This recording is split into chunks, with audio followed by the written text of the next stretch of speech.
Isang mapagpalang araw sa inyong lahat mga kaibigan. Ngayon ay Biyernes Santo. Masasaksihan ninyo ang isa sa pinakalumang tradisyon na ginagawa dito sa bayan ng Gasan, lalawigan ng Marinduque, tuwing mahal na araw. Ito'y nagsisimula tuwing Lunes Santo at nagtatapos ng Biyernes Santo. Ito ay tinatawag natin na Procession of Saints.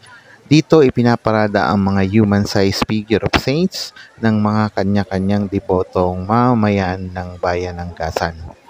Dito ay makikita natin kung gaano kalalim ang debosyon o pananampalataya ng mga tao dito sa aming bayan. Kaya tara, samahan niyo ako na saksihan ang napakalumang tradisyon dito sa aming bayan. At bago ko pala ibigay sa inyo ang video na yan, ay magpapasalamat muna tayo sa lahat ng patuloy na sumusuporta at sa ating mga bagong subscriber. Thank you very much. So tara, panoorin natin to.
Joseph Cristo. Batay sa salaysay ng bagong tipan sa Biblia, dati nagpaila ni San Pedro na kilala niya si Jesus. Subalit, nasa sa kay Pedro ang Diyos. Kay San Pedro lamang tanging ibinigay ang pumupuri ng halian ng langit. San Pedro ang Apostol, Video na na. panalangin pag ang inahe ito ay nasa pangalaga ng pamilya ni Reverendo Padre Fredero Kapugan.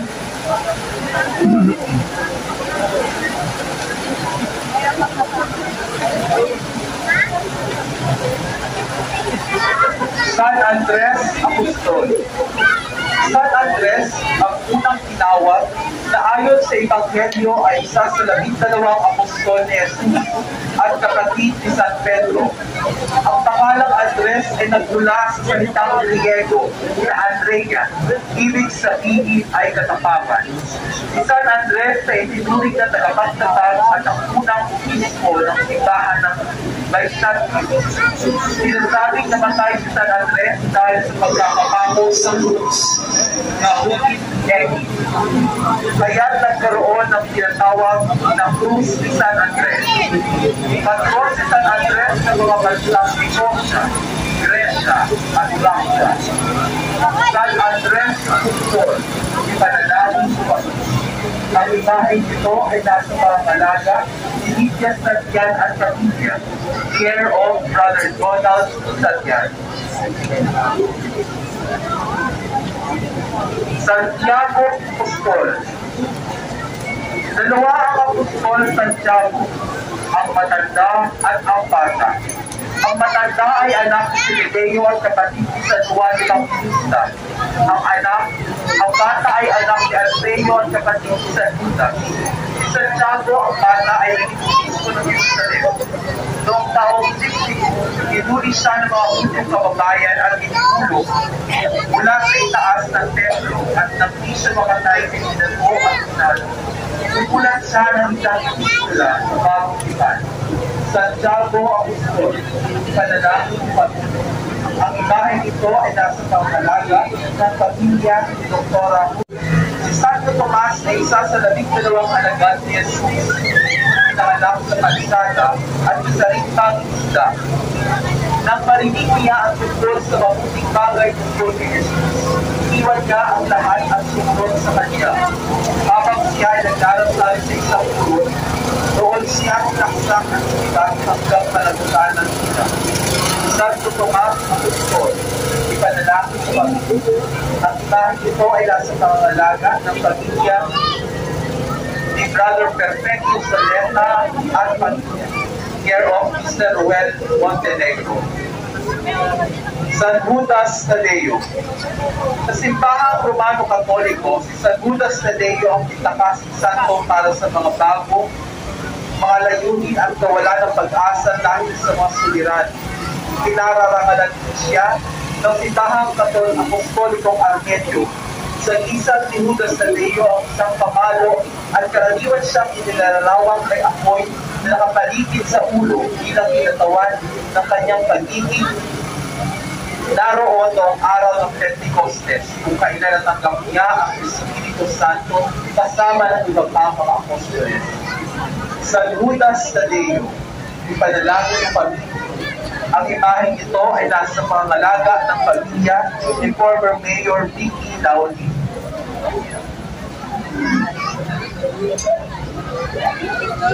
San Felipe. Isinilang sa Bethsaida tulad ni Perso at Andres. Siya ang naging disipulo ni Juan Bautista at tinawag ng Panginoon upang sumunod sa kanya. Pinaniniwalaan siya ang nangaral sa Biblia habang si Domasiano ang emperador. Kung siya pinalagay na siya ay namatay na pamilya sa pamamagitan ng pagkapako ng patiwalik.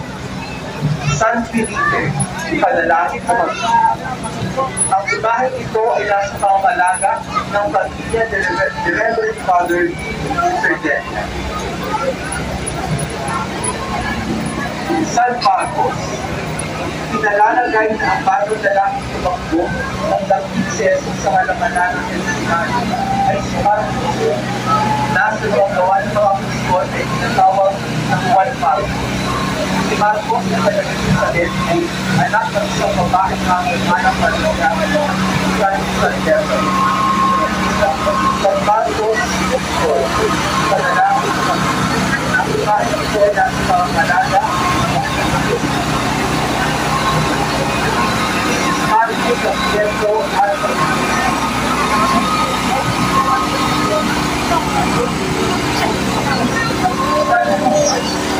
Nakapalas sa isang kataltelyo, mapapag ang tulad ito isang taong may kakayahan sa pagsulat ng isang Diego. Kaya ay isang iba. At nasiya na Diyos ang pagsulat ng kanyang narinig sa Panginoon. San Lucas, Apostol, panalangin sa Panginoon. Ang imahe nito ay nasa pangalaga ng pamilya ni Engineer Godofredo sa Diwa. San Mateo, bilang sa Gangleri, tinatawag siya ni Jesus at iniwan niya ang kanyang gawain bilang maligigil ng buwis sa Kapernaum. Ilang siya bilang kapilang sa 12. Sinulat niya isang salaysay ng Ebanghelyo na nagpapahayag kay si Jesus ay anak ni Abraham. Ipanalangin mo kami masahan. Ngayon, kung kami mamamahay. Amen. Aba, Ginoong Maria, napupuno ka ng grasya. Ang Panginoong Diyos ay sumasayo. Bukod kang pinagpala sa babaeng lahat at pinagpala naman ni iyong anak sa Jesus. Santa Maria, Ina ng Diyos, ipanalangin mo kami kasalanan. Sa isang tagpuan sa Juan ng bagong tipa ng Biblia. Batay kay Juan, si Jesus ay tumayo mula sa hapag at nag-alis ng kanlabas sa balabal at nagbigkis ng tuwalya sa baywang.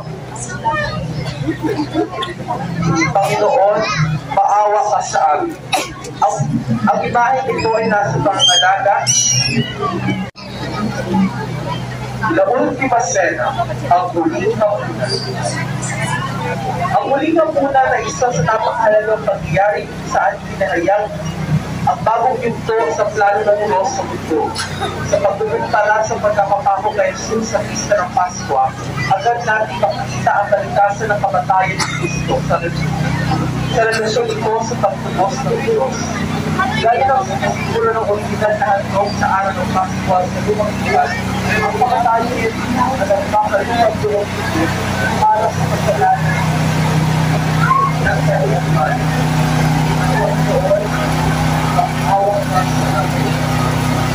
Ang kahit ito ay nasa pangalaga ng pagkaw. Opelia Samo Angeles. La Oración de Jesus o ang pananalangin ni Jesus sa Getsemani. Ayon sa Ebanghelyo ni San Lucas, inasaan ang mga salitang ito. Ama, kung ibig mo, ilayo ko sa akin ang kalis na ito. Gayon, huwag mangyari sa akin, huwag mangyari ang aking kalooban, kundi ang iyo. At nagpakita sa kanya ang isang anghel na galing sa langit at sinaliw siya. Jesus na nanalangin, maawa ka sa akin. Ang imahe nito ay nasa pangalaga ng pamilya ni Dr. Arturis Villa, Guerrero, Jesus Evelitas, Los Acotes, o pagkakagigil, habang nakagapos sa resulta. Nabanggit sa apat na Ebanghelyo ang naganap na pagdadala kay Jesus kay Poncio Pilato upang husgahan. Iharap ni Poncio Pilato si Jesus sa taong bayan at ipilit sino sa kanila ni Barrabas ang narapat palayan. Dahil sa suhol ng mga saserdote, sinigaw ng mga tao na dapat palayain si Barrabas at parurusahan si Jesus. Nagugas sa kamay si Pilato at nabilis si Cristo sa mga matataas na paring at mga sundalo. Matapos ito, kinapos si Jesus sa aling bato at doon nagdating ng lahat. Jesus na nagagapos, maawa ka sa atin. Ang kahit ito ay nasa pangalanan ng pamilya ng pamilya sa pamilya. Jesus desmayado. Matapos si Jesus habang nakagapos sa aling bato, siya ay nagkakabayubay sa kalong ng sakit tulad ng kabuti. Nakalukmano siya sa tulad ng pagkakapilit sa kanyang balat, dulot ng hagulong. Panginoon, maawa ka sa amin. Ang imaheng ito ay nasa pangalaga ni Atty. Mamerto Asuncion, care of Dr. Rex Emmanuel L. Asuncion. Si Jesus na nalulumbay, asensya. O Jesus, iniwan ka nag-iisa ng iyong kasamahan at tumanas ka ng pagdilibang at insulto ng mga tao. Pinutungan ka ng korona, inampas at tinuruan ng kanilang kalupitan. Ngunit pinakita mo sa amin kung paano ka tumayo at nanindigan sa harap ng di makataong sitwasyon. Senyor, pasensya, maawa ka sa amin. Ang ito ay nasa pangangalaga ng pamilya ni Captain Arturo Villa. Jesus Nazareno, mula sa Ebanghelyo ni San Juan ay nasasaan. Kinuha nila si Jesus, siya mismo ang nagpasa ng krus at tumaba sa lugar na kung tawagin ay buong ng bungo, na sa Hebreo ay Golgotha. O Jesus, tinanggap mo ang krus ng walang pag-aalala kahit na alam mong maghahatid dito sa iyo sa kamatayan. Narito ang buhay at aral amin tungkol sa pagpapasa ng krus dahil sa pagmamahal at paglilingkod sa kapwa. Jesus Nazareno, maawa ka sa amin. Ang imaheng ito ay nasa pangangalaga ni Atty. Mamerto Asuncion.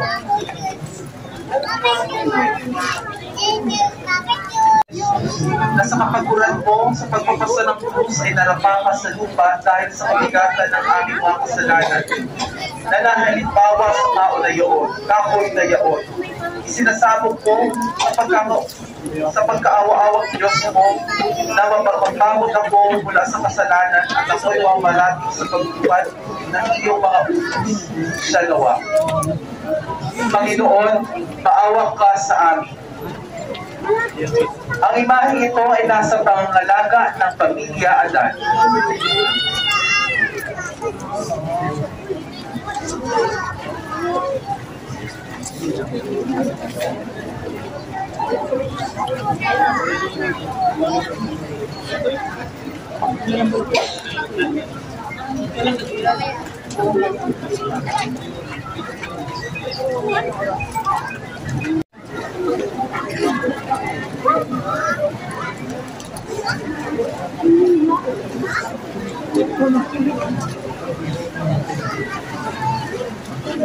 Cristo se encuentra con la Madre María o nasalubong ni Jesus ang inang si Maria. Nang magsalubong ang paningin ni Maria at mga mata ni Jesus, nakaramdam siya ng kirot sa kanyang puso. Dito maunawaan ni Maria ang misteryo ng pag-ibig ng kanyang anak na si Jesus. Sa pamamagitan ng mistabang makikilala natin kung sino siya. Sa isip natin na ang mga nanay at mga tatay na walang magawa habang pinagmamasdan ng pagtutusan ng kanilang mga anak. Sana matagpuan niya ang pag-asa kay Maria. Pagdoon, maawa ka sa amin. At imahin ito ay nasa pangalaga, pamilya, pamilya, at pamilya.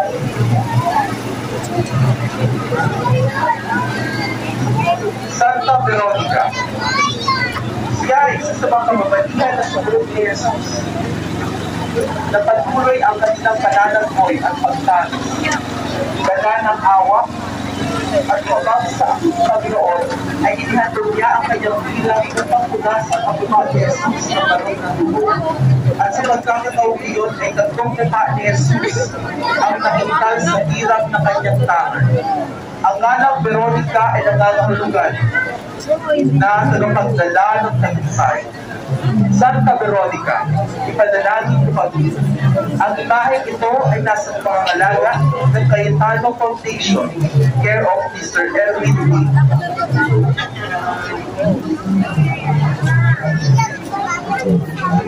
Segunda Caída de Cristo, o ikalawang pagkagapa ni Jesus.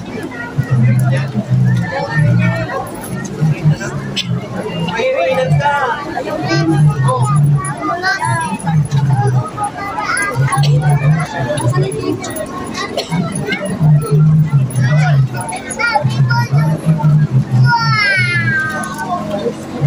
imaheng ito ay nasa pangalaga ng pamilya Soliman Ipaan. Santa Maria Magdalena. Maria Magdalena, tinatawag ni Maria ng Magdala, ay isa sa mga alagad ni Jesus at pinalagay ng unang tao na nakita sa buhay ng Kristo. Itinuturing siyang babaeng bago na pamumuhay at sumama kay Jesus. Bilang maging alagad. Siya ang na taong makasalanan na tinanggap ng Diyos matapos pagsisihan ang mga nagawa. Santa Maria Magdalena, ipanalangin ko pag-uso. Ang imahe ito ay nasa pangalaga ng pamilya Pedro at Sinilan. Diyos ay sumasagot. Ikaw ang nagpala sa mga lahat at pinapalang naman ang iba't sa Jesus. Santa Marta ng Betania ay isa sa mga nakuha ng Ebanghelyo sa Lucas at San Juan. Kasama niya ang kanyang kapatid na si Lazaro at Maria na bawang malaki Ang Panginoong Diyos ay sumasagot. Ininalarawan Ikaw ang nagpala sa babaeng lahat at pinapalang naman ang iba't sa Jesus. siya ay nakakita at nakakita sa muling pagbawa ni Lazaro sa kamatayan. Santa Marta, panalangin niya. Ang kahit ito ay nasa pangalaga ng pamilya Serdelia.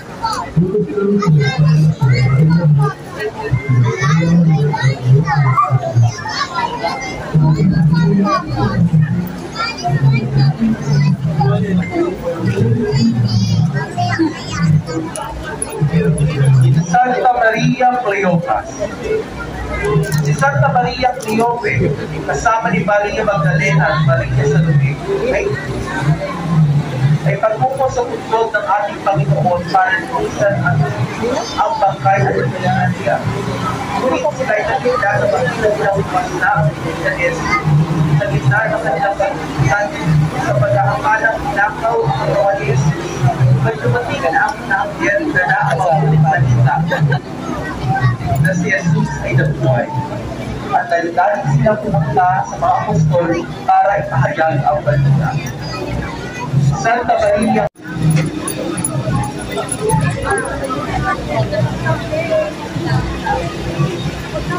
Santa Salome. Ang galang Salome ay isang salitang Hebreo na nangangahulugan ng kapayapaan at mabuting kalusugan. Pinapalagay na siya ang mapagkikalaan ng Piring Maria at meron din nagsasabi na siya ang asawa ni Zebedeo at ina ng mga alagad ni Jesus na sina Santiago at Juan na umiling kay Jesus na naway ang dalawang anak niya ito ang makaupo sa kanyang tabi kapag naghahari na siya. Santa Salome, ipanalangin ko pang ang itahing ito ay nasa pangalaga si Sir Alma Balliano at pamilya. Santa Maria ng Betania. Samantalang si Marta ay wala sa kanyang pag-asikasa sa Jesus. Tumalaw sa kanila, si Maria ay bukong malapit sa paanan ng Panginoon upang makita sa kanya mga pinuturo. Napaghapunan na ang pamilya ni Lazaro para kay Jesus sa Betania. Kuha si Maria ng isang bote ng pamahan ng pagkabulo galing sa katas ng Belisay na namin. Sa Maria ng Betania, ipanalangin ko ang imahe ito na pangalaman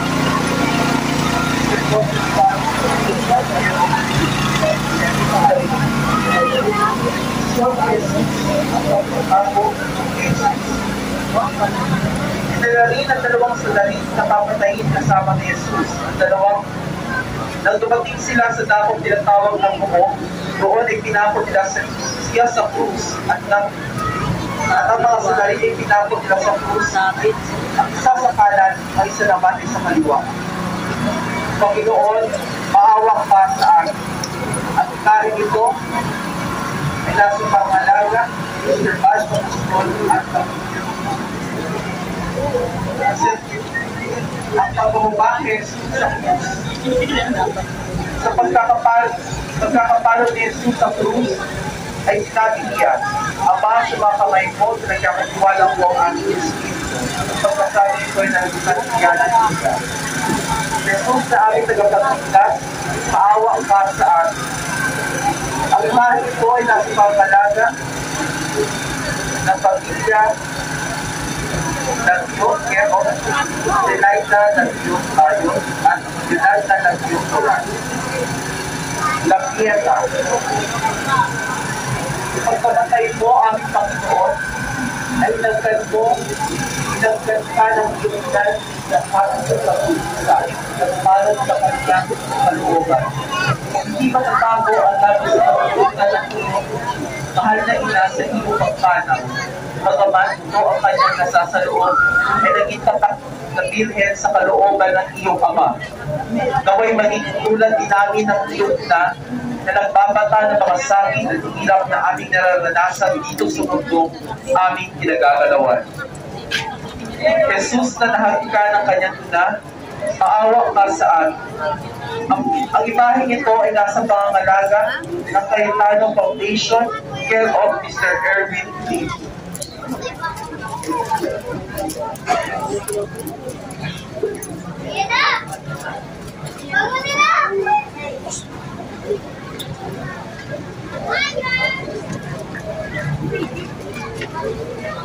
Entierro de Cristo.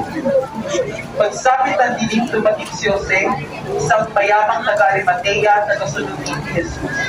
Iniiyak kay Pilato ang bangkay ni Jesus, kaya tinuto si Pilato na ibigay ito kay Jose. Na makuha na ang bangkay, pinalutan niya ito ng malinis sa tela ng dito. Dinagay niya ito sa kanyang bagong lilingan, ipinauka niya sa bato. Pagkatapos, tinulog niya sa pintuan ang isang malaking batong panakit at saka umalis. Panginoon, maawang ka sa amin. Ang imahen ito ay nasa pangalaga ng pamilya ni Reverendo Padre Jessica Pizarro at sa Herman. Okay. Tumayo ka dyan. Maraming ano doon. Maraming tao doon. Tayo pa din. Bahala ka na. Ipit ka dyan mamaya.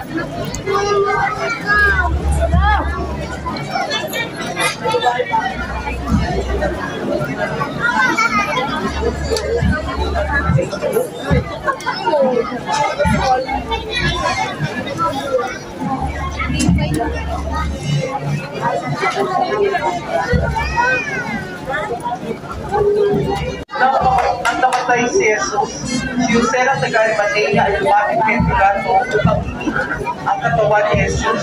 Kaya kinuha ni Jose ang katawan ni Jesus. Pinalo ang malinis sa tela ng templo at sa bago niya ng bandira pinabuka sa bato. Pinagulog niya isang malaking bato sa mukha na naluluya. Jesus, tapos na ang lahat ng pagkikilap ko. Minsan kay parang mas nakakahilang makakilong maluwag matapos sa libo ang lahat ng problema. Naway tulungan mo kami ng may katatagan na harapin ang aming mga suliranin sa buhay sa tulong ng pag-asa na ibigay. Jesus na aming pag-asa, maawa ka sa amin. Ang imahe ito ay nasa pangalaga ng Cayetano Foundation, care of Dr. Ray Richard Sore.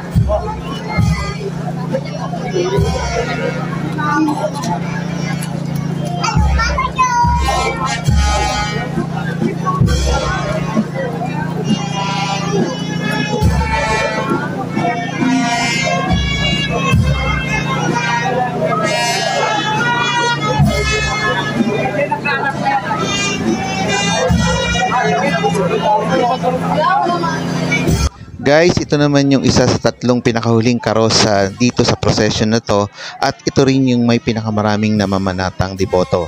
Sa kadahilan ng ito daw karosang ito ay nakakapagbigay ng swerte sa kanila.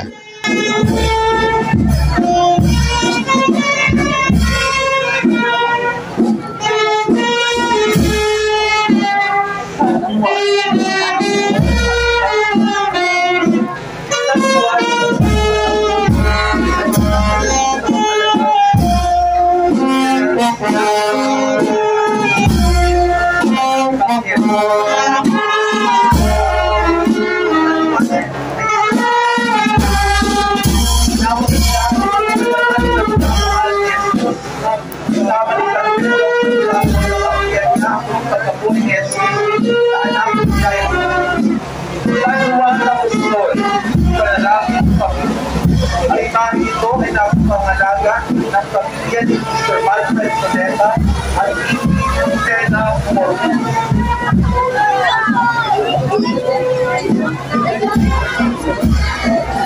Mater Dolorosa.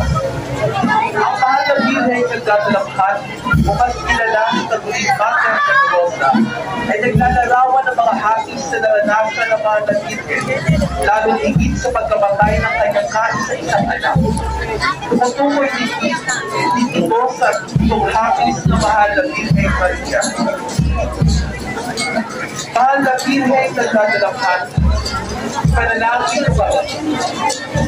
Ang imahe nito ay nasa pangalaga ng pamilya, Bergote at Isis Cesarea, Santa Soleta, Helen Ginette.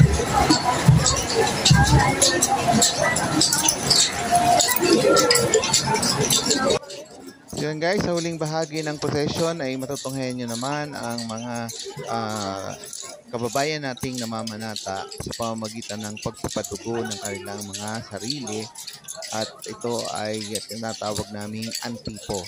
So guys, hindi lang ito sa bayan ng Gasan kundi sa buong lalawigan ng Marinduque ginagawa ang ganitong panata. So yan lang guys ang ating video for today, at kung meron kayong reaction regarding with this video, kindly comment down below. At of course, sa mga hindi pa natin subscriber, please subscribe, paki-like na rin, share our video. God bless everyone.